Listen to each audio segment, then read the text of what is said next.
Hey, what's up my fellow Call of Duty elites? So in today's video, I'm gonna talk about the top areas I think they need to improve or add to Warzone. Because although I really enjoy this game and have been playing it pretty much since it was released, there's still some surprisingly really annoying things that hold the game back, and a lot of these are just really tiny flaws in the design of the game that should be super easy to fix, but for whatever reason they have been untouched, despite the Call of Duty community pretty much asking for it to be improved constantly.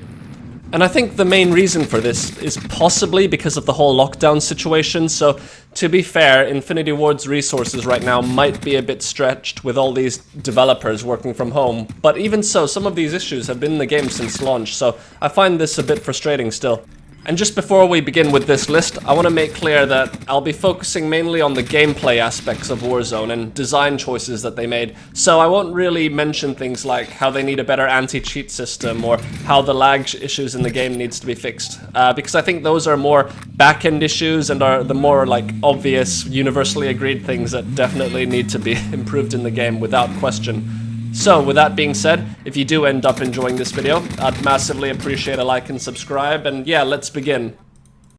And starting off at number 10 on my list, I think they need to make it way easier to pick up armor satchels, or kill streaks, or armor boxes, or whatever it is from the floor, because I'm sure most of us have been in a situation where it takes way longer than it should to position yourself at just the right angle, so the game lets you pick up the armor satchel, for instance, and this is just really baffling to me why it's like this, and I've died many times because of it.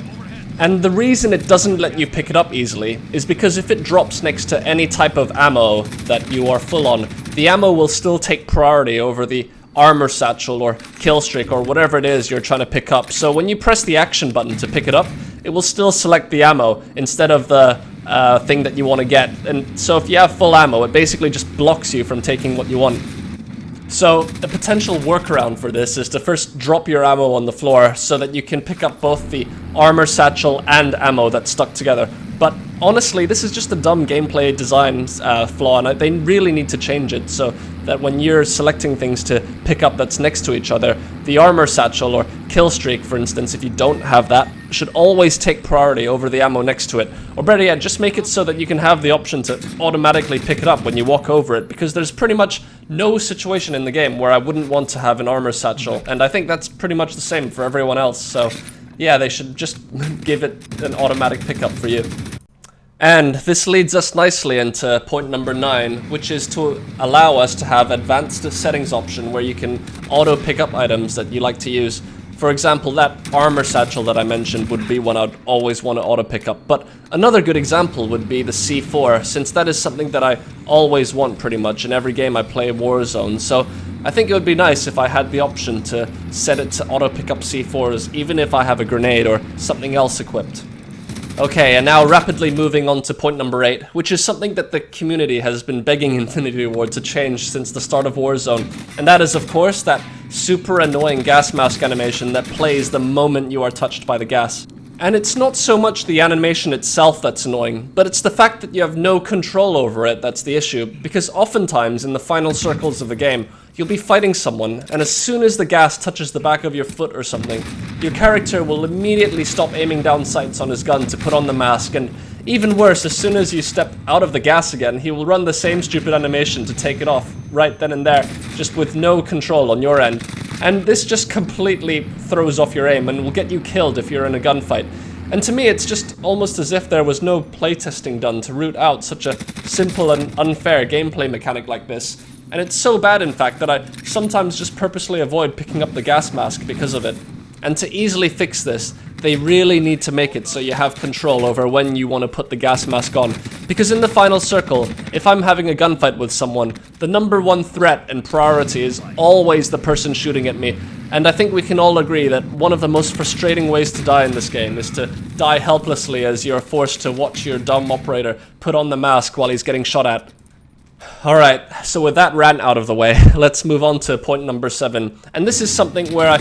definitely think there's no excuse for it not being in the game. And that's for us to have separate class slots for multiplayer and Warzone. Because in my opinion, having just 10 to share for both multiplayer and Warzone is definitely not enough. And this is just one of those things that I find really annoying, because whenever I want to play multiplayer, I always have to change up my class, and whenever I want to go back to Warzone again, I have to change my classes back to Warzone, and honestly, this just puts me off playing multiplayer a lot, because Warzone is my main game, and oftentimes when I'm in the mood to play 1 or 2 multiplayer games in between Warzone matches, it just is such a hassle having to change all my loadouts and then edit them again when I'm going back, and this is just something that I think most people would really appreciate having in the game, if you could just have the separate class slots for multiplayer and separate class slots for Warzone, because I think we can all agree that the optimal Warzone class setup is not compatible at all with multiplayer, because they're almost entirely different playstyles in both modes. And the thing that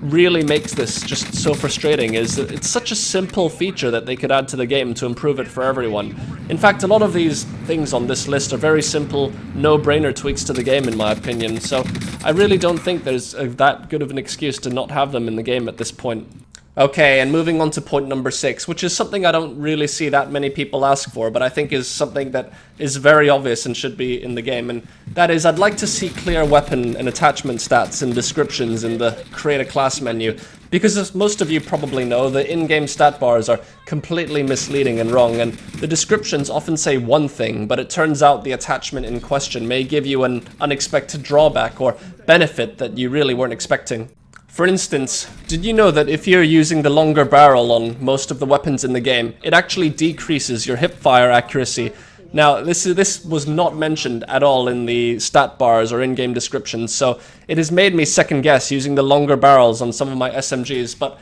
it's just one of those things you really wouldn't notice unless you were like looking at some external site or something that told you the true stats in the game, because people had to manually test it. And I think Infinity Ward, they don't have this, possibly because they don't want the menu to become too cluttered with info,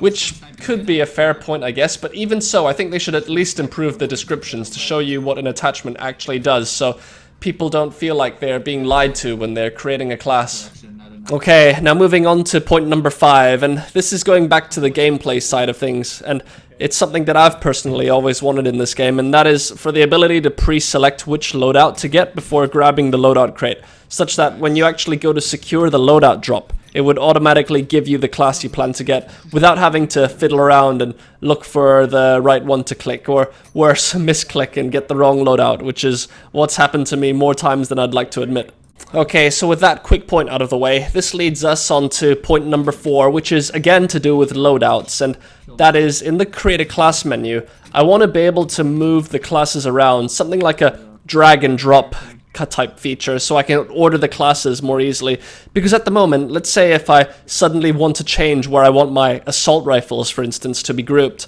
like let's say I want to put my top 3 assault rifle classes as the slot 1, 2, and 3, I would have to manually delete and replace these first, which just messes up the entire order of my loadout slots, because I'll have to then recreate the classes I had to delete and recreate even more classes just to move things around and get it into the order that I want. So I think this would just be much easier if you could drag and drop these around, so you could basically reorder everything within 5 seconds rather than having to do it in several minutes if you have to do it in the current way.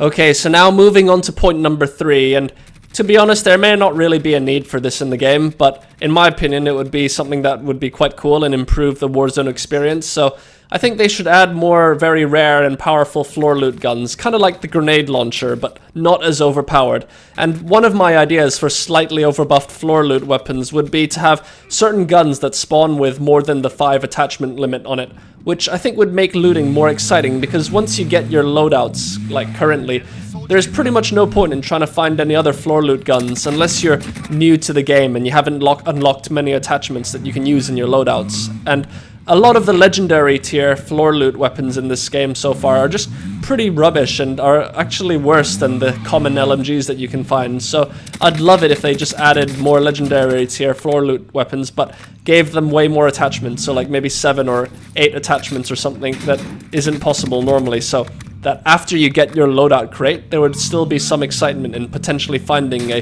better gun that you can use into the late game. And I know you can probably argue that the grenade launcher fits this purpose as well, and in a way it motivates people to look for floor loot weapons even after they have their loadout, but I think the grenade launcher so far is extremely rare anyways, so I don't think people really expect to find it even if they spend the whole game looting. And even when you do get the grenade launcher, it has very little ammo, so it's not a very dependable weapon to use for many kills over the entire game, so a lot of the time you'll end up using it for 1 or 2 kills, then you'll have to throw it away for something else. But I'm talking about having more floor loot weapons that you can actually use into the late game and depend on for the entire game. So something like an M4, for example, with 8 attachments, that's a very rare drop that you can find, would be perfect in this example, I think. Right, so let's talk about point number 2 now, which is, again, something I'm not really sure if many people will agree with me, since it's a pretty big change to the Warzone playlist, but I wish they would permanently add in all the different variations of Warzone that they have had on rotation, or at least just add back the most popular ones like Juggernaut Royale or BR Stimulus Trios, for example, because honestly, some of the most fun I've had in this game was in these rotational modes, especially with Juggernaut Royale, which was my favorite. And I'm guessing the reason they don't do this is that maybe they're worried that it might dilute the player base too much. So if that was the case, maybe it wouldn't be a good idea. But with over 50 million players in Warzone, I find that to be quite unlikely. Okay, so finally, for the final point here I have on this list, this is perhaps the one thing I'd most like to see in the game, and that would be if they added a public ranking system to Warzone, because it's pretty much no secret at this point that skill-based matchmaking does in fact exist in Warzone. And to be fair, this is a very controversial topic in itself, because a lot of the community don't like skill-based matchmaking, but that is a topic for another video, so I won't comment on it here. But I just wish they would add a ranking system that I could see, and I think most people want this too, because in its current state, if you really think about it, there's almost no point in trying to get better at the game, because the better you get, the harder your opponents will get, with nothing really to show for it to prove that you're getting better at the game. And just to be clear, I'm not saying that I'm against skill-based matchmaking. There are some aspects of it that I definitely agree with, but I just think it could be implemented much better with a ranking system that I can see, which would be far more motivating and rewarding. So if my lobbies do get sweatier, I know it's because I'm pushing for my rank to improve. And yeah, with all that said and done now, we've come to the end of this video, so if you did end up enjoying this, I'd massively appreciate a like and subscribe, and feel free to let me know in the comments if you think there are other things that should change, which I've missed out on this list. So, thanks for watching till the end, and I hope to see you in the next video.